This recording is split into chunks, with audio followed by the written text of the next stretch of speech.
first got the title, it kind of threw me off, but what it gave me was a physical body, right? So when I thought about a physical body, I thought of someone like an athlete, right? So an athlete is they're physically fit, right? You know what I mean?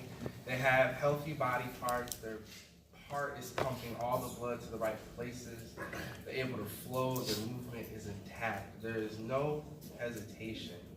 I'm pretty sure that some of the athletes here, if you've ever played sport, you have probably surprised yourself before, right? You've done a physical feat that you thought you couldn't do, but because you were so fit and the blood was flowing in all the right places, all right, you were able to achieve that feat. Gotcha.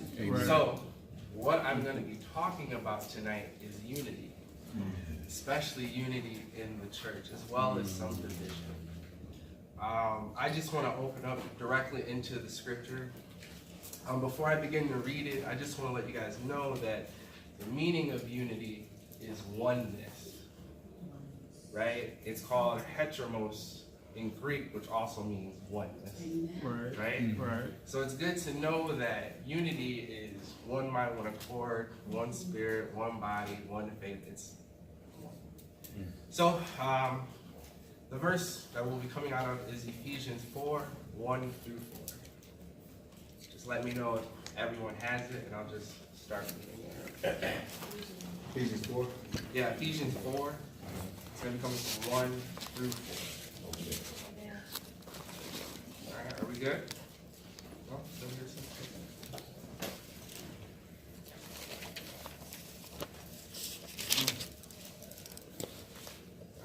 Still see a few more people.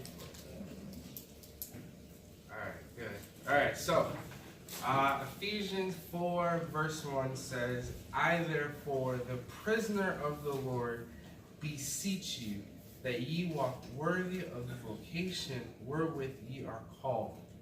I want to pause right there, okay? I want to kind of give you some context of what's going on based off the first verse. Paul is writing this. He's in prison. Now, I've never been to prison. I've been in holding,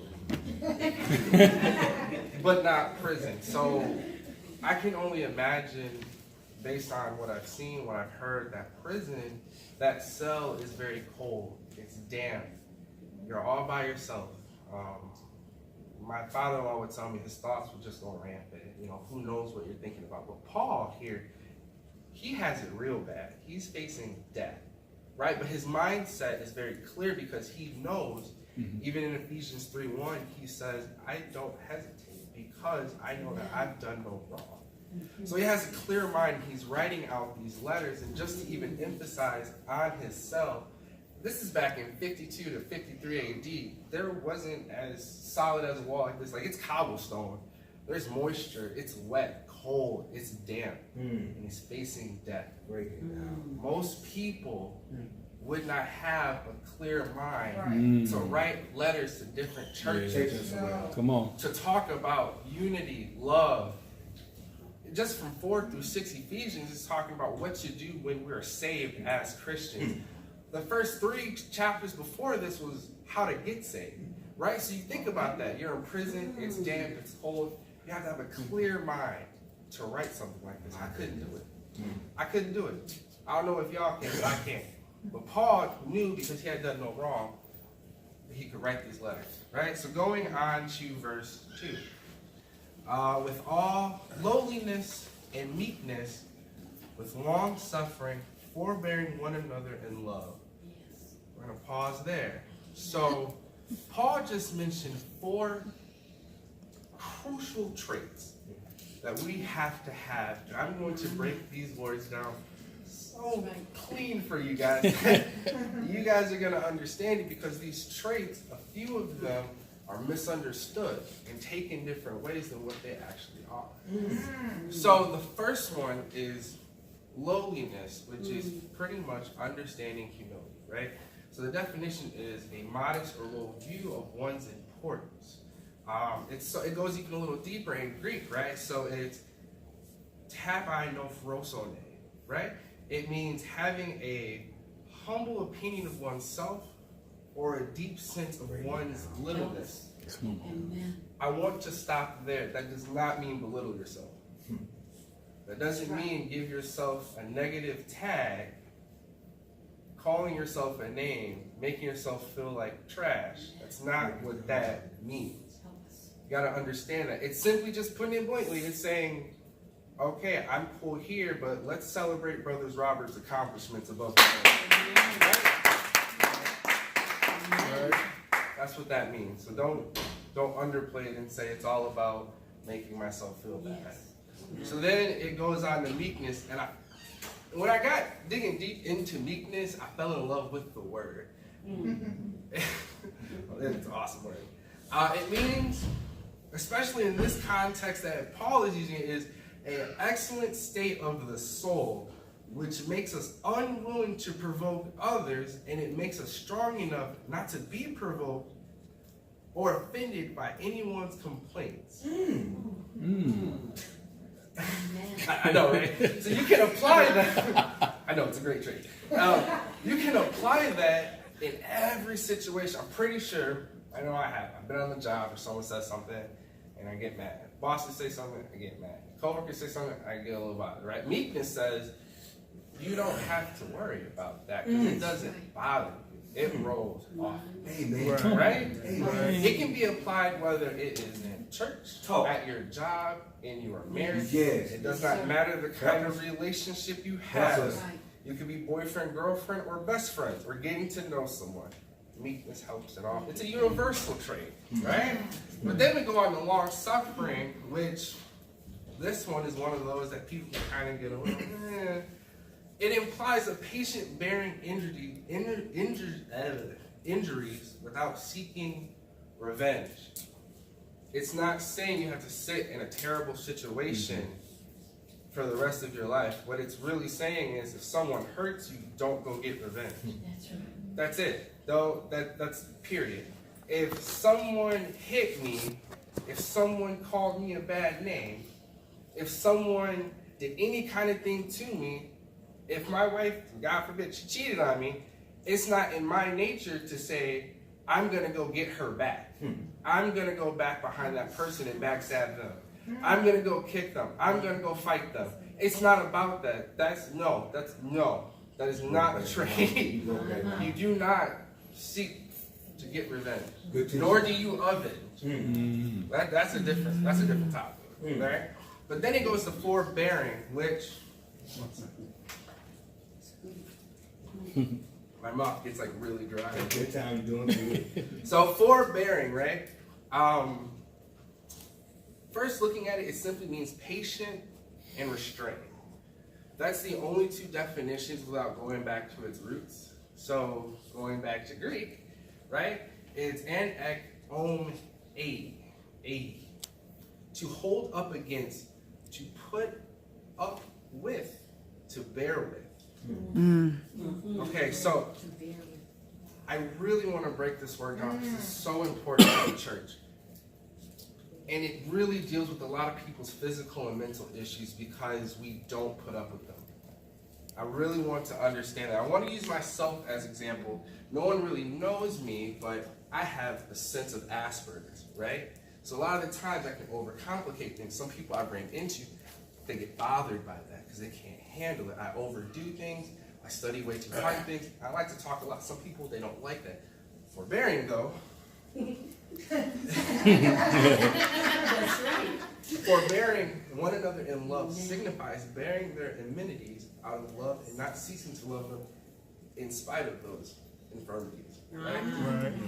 It even goes further to say infirmities meaning a physical or mental weakness. It's so important that we love people with everything in our heart despite their physical or mental weakness. Like, I'm trying to make this really plain for you guys. Like, it doesn't get much. I don't care if you come in church with one leg missing.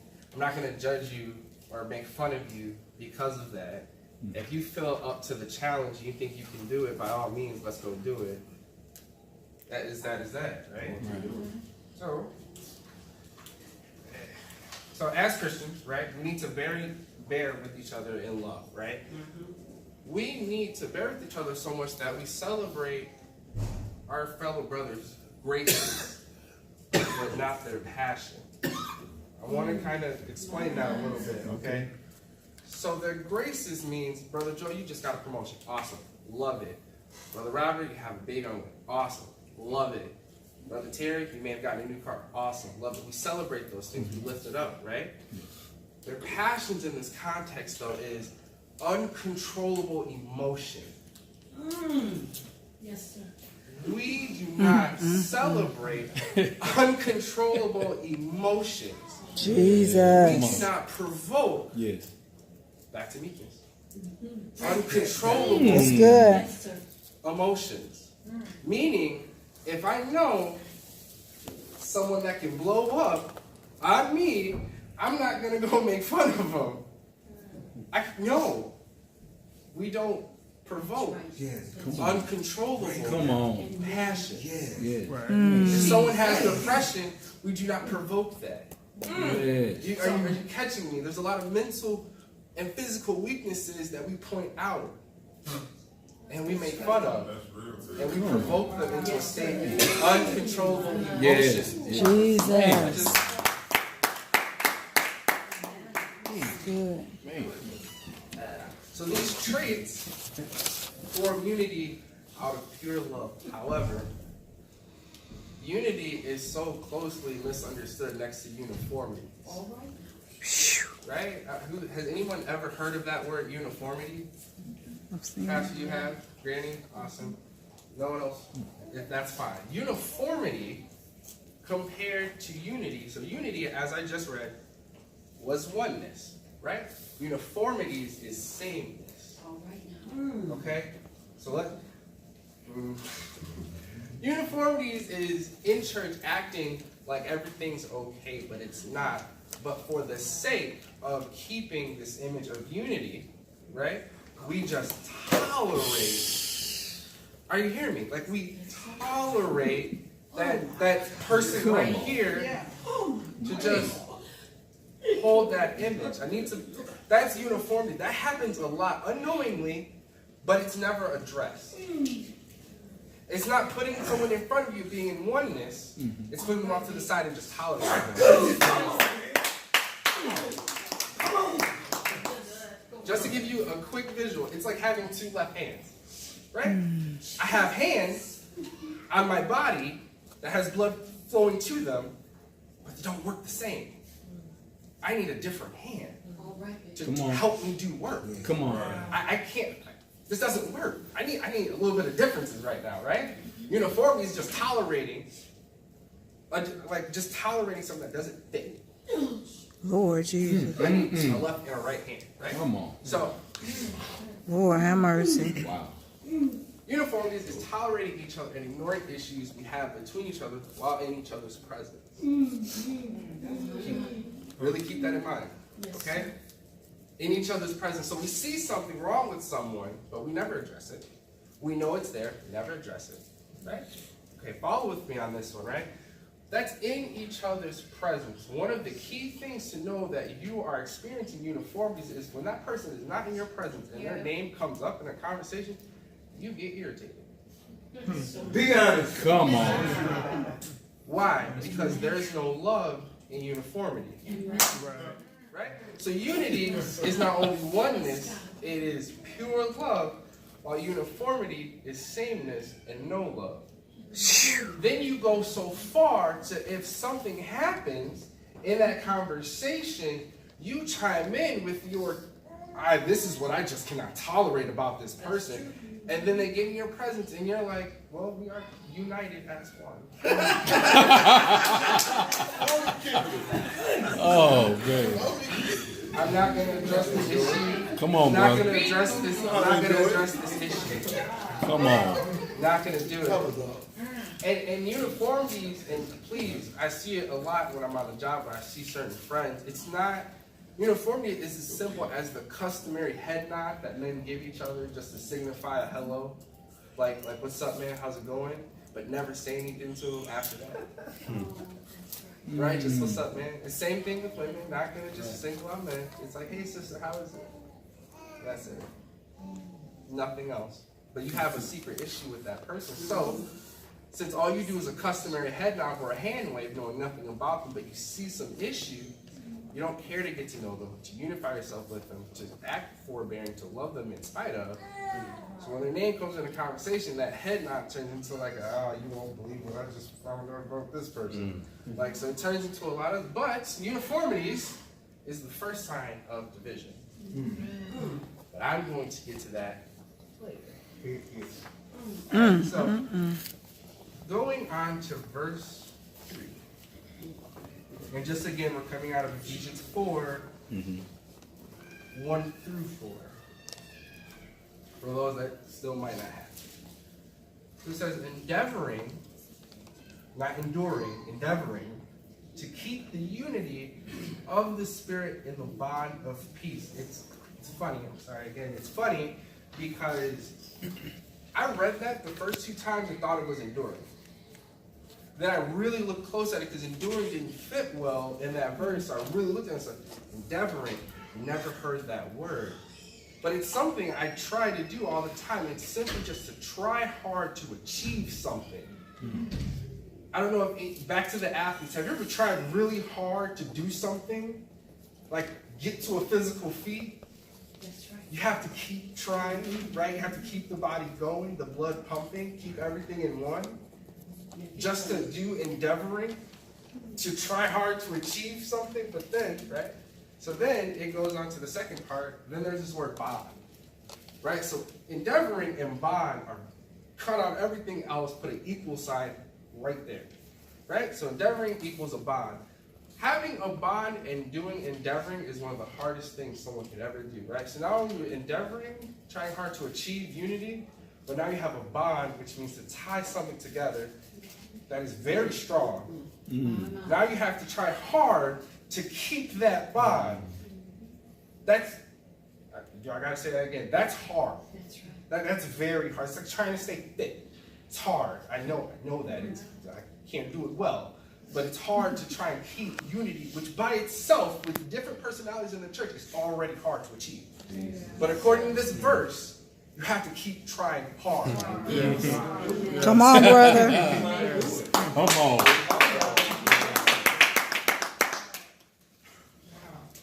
So, then we go on to verse 4, and I want us to read this together. Alright, so it says there is one body, One Spirit, and even as ye are called in one hope of your calling. So let's recap this whole thing, this entire 4 verses. And I have so much more here, right? So you have Paul, who has a clear mind in prison, telling us how to operate in unity as one body, just 4 traits. Okay, so he, right here, you have the entire body of Christ. You have the heart pumping God's blood throughout this body. Okay, he's pumping all these different traits, right? I haven't even got to the fruit of the Spirit yet. That's coming later. There's a lot of different cells that are being pumped through this body, right? Everything is moving perfectly. Everything is going fine. It's dandy. But just like any good body, it can fall to sickness. Which anybody knows, no matter how strong you are, you can catch a cold quickly.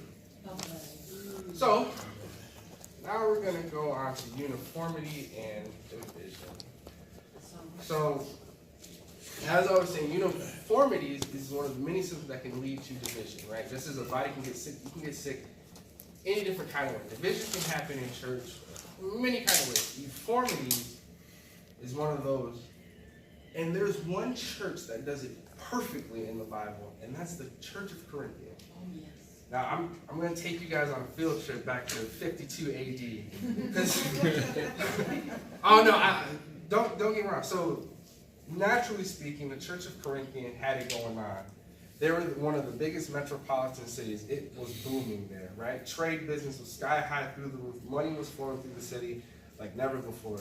They had a bridge, right? And this bridge connected 2 cities, but on that bridge, there was a canal. On that canal, boats would have a lot of products that needed to be unloaded onto the bridge so the boat could pass under the bridge and then be loaded back over it, right? During that transition, though, people would just be trading out of their minds. So money really was flowing. So from the outside looking in, like, wow, they're making a lot of money. that's on the surface. So under the surface, however, these people were very arrogant. They knew a lot of stuff, but they were very arrogant with it. They also nurtured sin. They were obsessed with getting things. Imagine having all the money you know, like you are prospering left and right, day in and day out. Your business is going, but all you want are things. You're not even looking to reinvest back in your business. You just want to take money now and spend it. That's it. And they were so cocky about it too.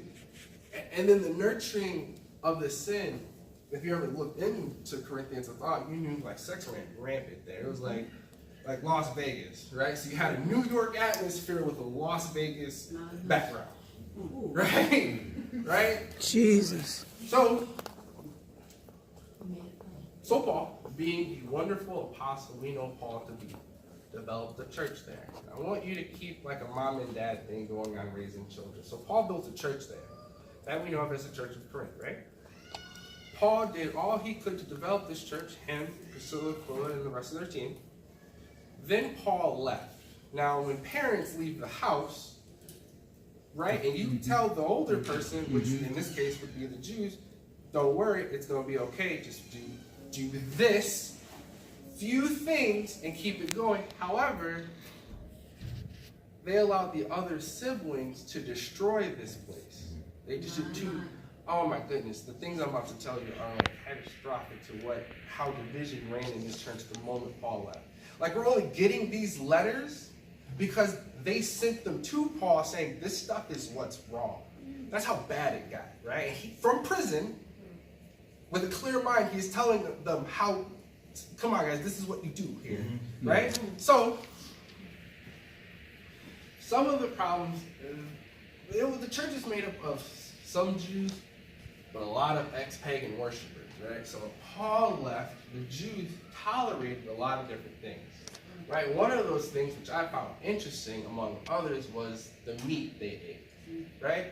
So they would eat meat that was already sacrificed to other idols.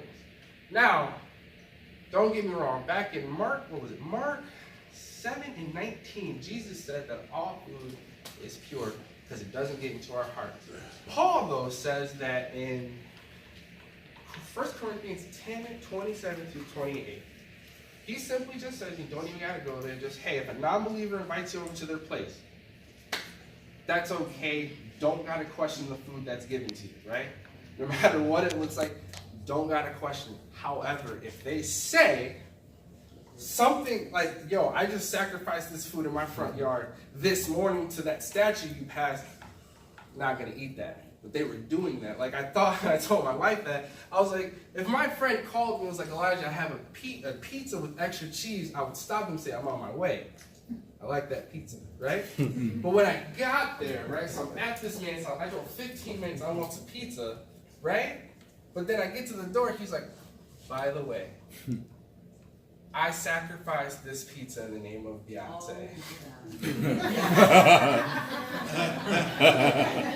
I would not eat that pizza, right?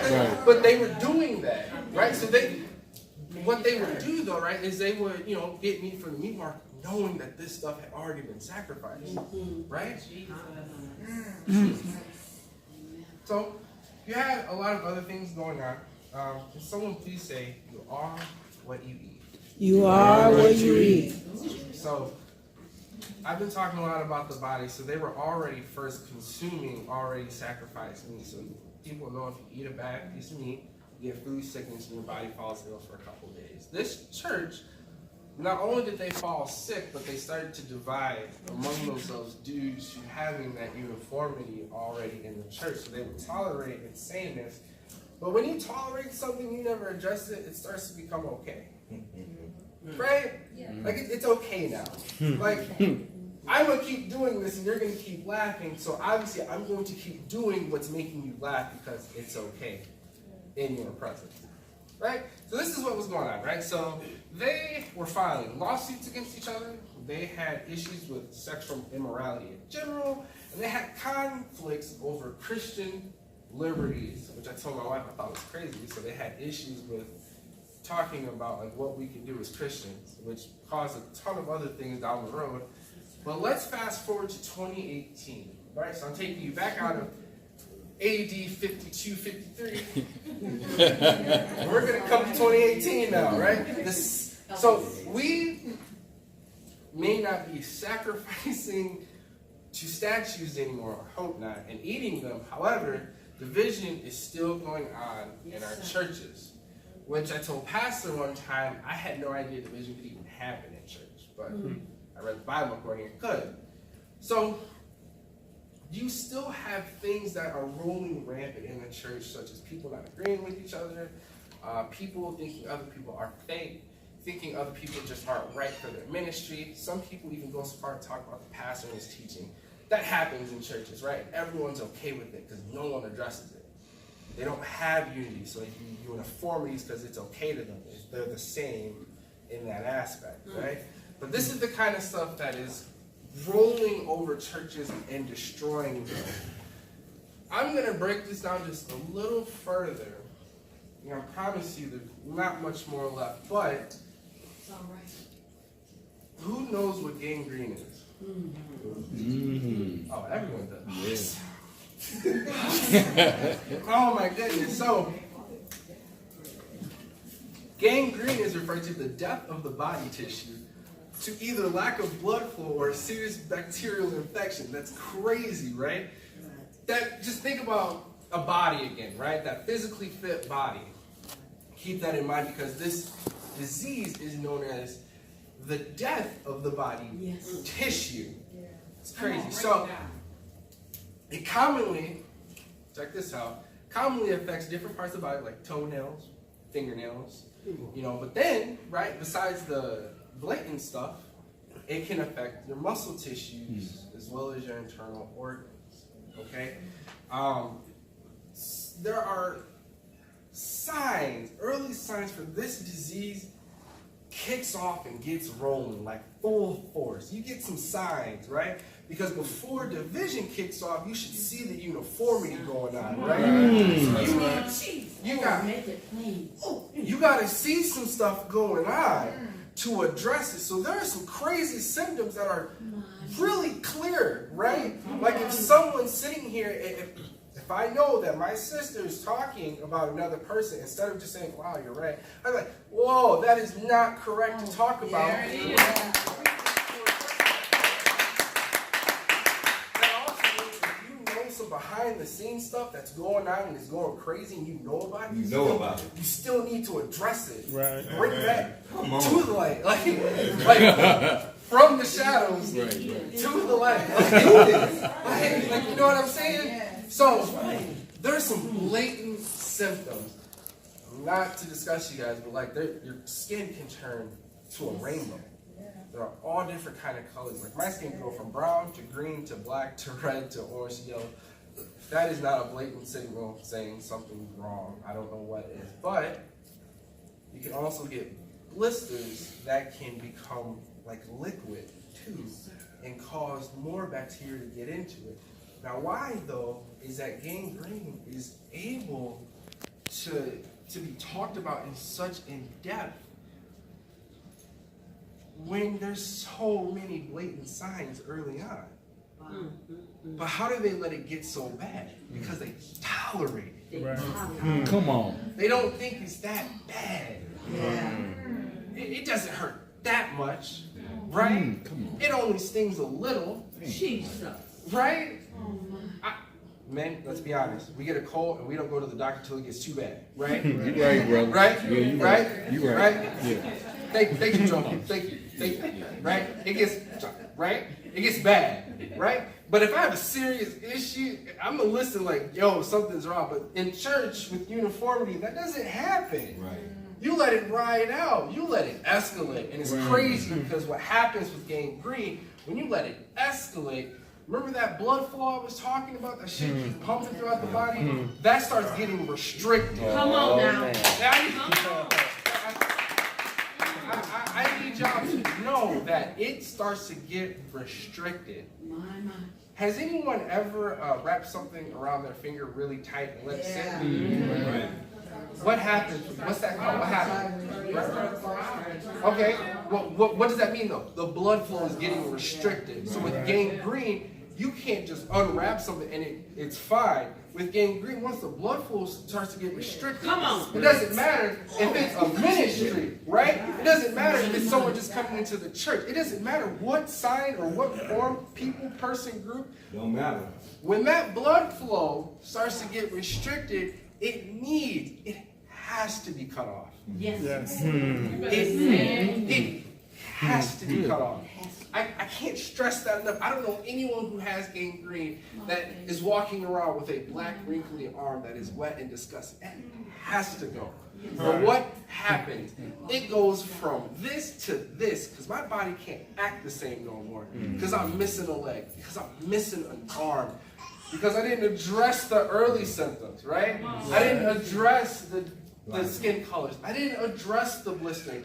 I didn't address the fever, the pain that comes with it. I didn't address that. But now because I didn't address it, I'm missing a body part that is essential to my body, that the blood flow can go through so I can achieve unphysical feats because my body was intact. I can't stress that enough. Like people let it get so bad, right?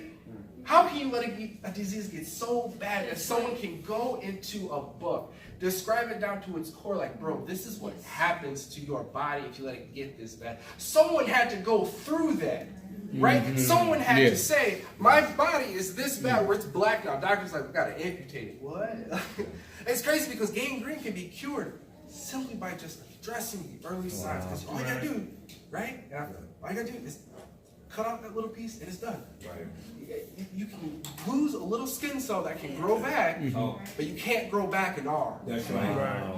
I just need you to get that. If someone left the writing hand, how badly would they be messed up, right? I would. Plain and simple. I can't do a lot of things I like to do with one arm. I can't. Oh, man. That's what happens in church, right?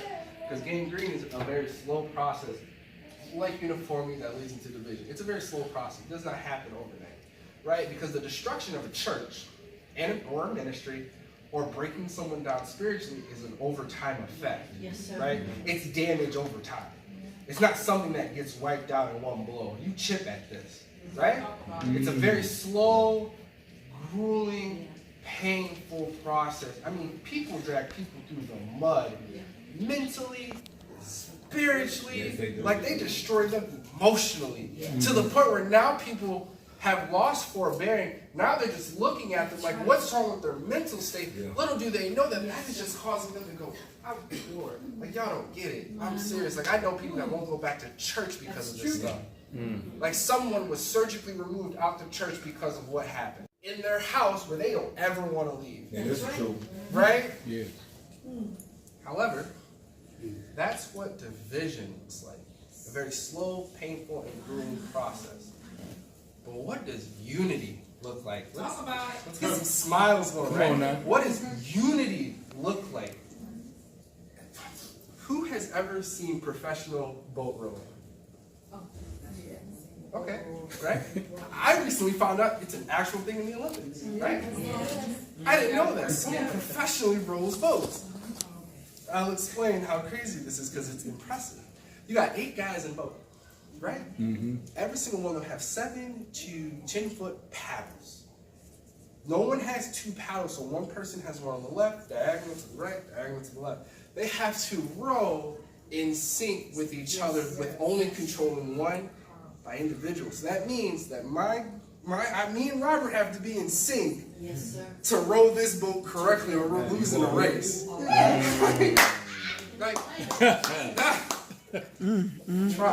Try. Like seriously, I have one paddle. I'm going for first place. If Robert has the other paddle in front of me, if I'm on heave and he's on hoe at the same time, like this boat is gonna go from this to this, and now I'm looking at him like, Robert, what happened? What happened? We were in unity. What happened? Well, you know, like no, it's not. Well, you know, unity, like these. Oh my God.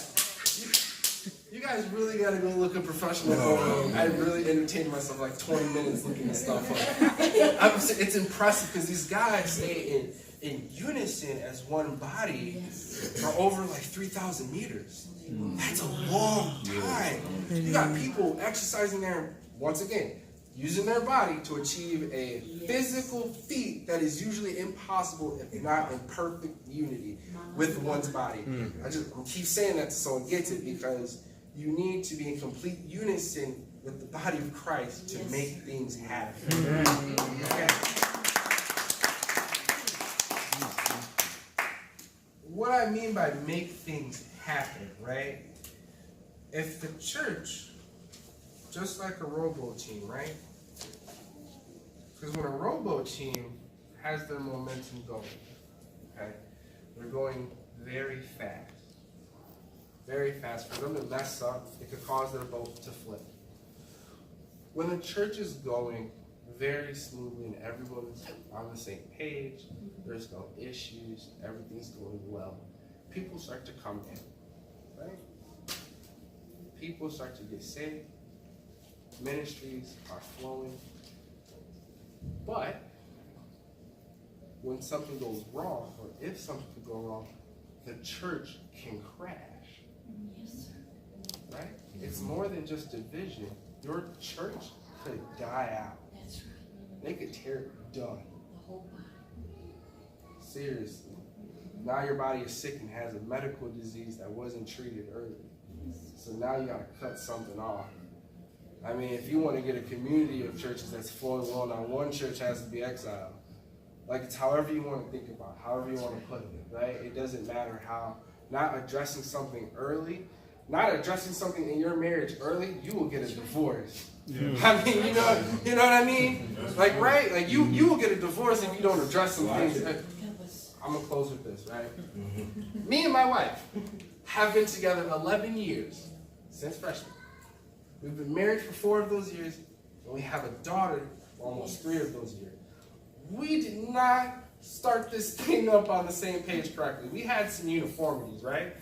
We dragged that into our marriage, right? Because we just tolerated a bunch of stuff without talking about any of it, but it would irritate us. I'm talking, we would just be like, and that's what happens, right? Right?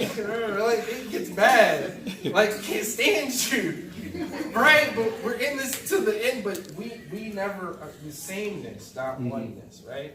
I mean, it was like this, side by side, right? If we had not addressed these issues, we would have gotten a divorce. Because that's what happens when uniformity gets to stand its place. Early signs of division, now you don't address it, you go into the next stage of division, now you just lost a wife or a husband because y'all didn't address y'all marital issues. Right? Right? I'm just being real, that's myself. That could have been me. I promise you. Right? However, right, as a church, we are God's bride. Right? We're supposed to be without spot and without blemish. However, a church that is arguing back and forth with each other has a lot of issues before they can get married off. Right? Man, right? And you could be ignoring issues with a person, individual, or a group of people. You could have a whole issue with the entire section of the church and not address it. Just saying, right there with all those issues, we are not prepared for that marriage with God. Amen. Right? Let me show you, though, how do we solve that issue, though? How do we get prepared?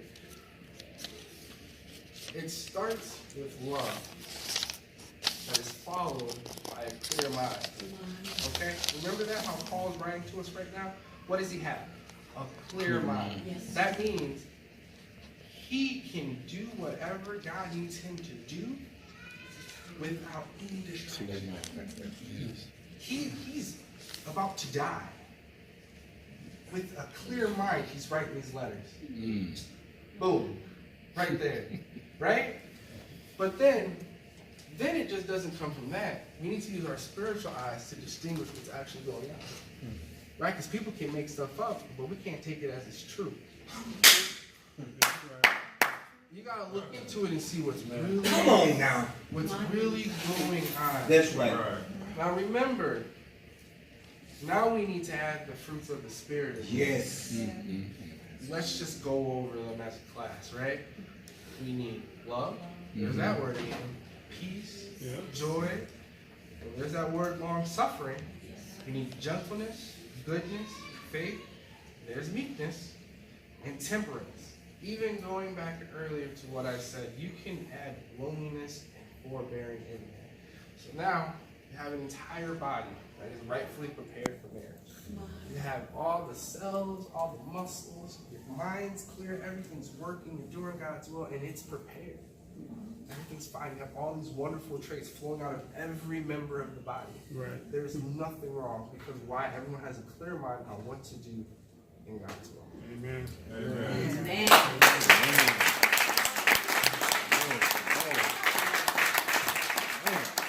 Awesome.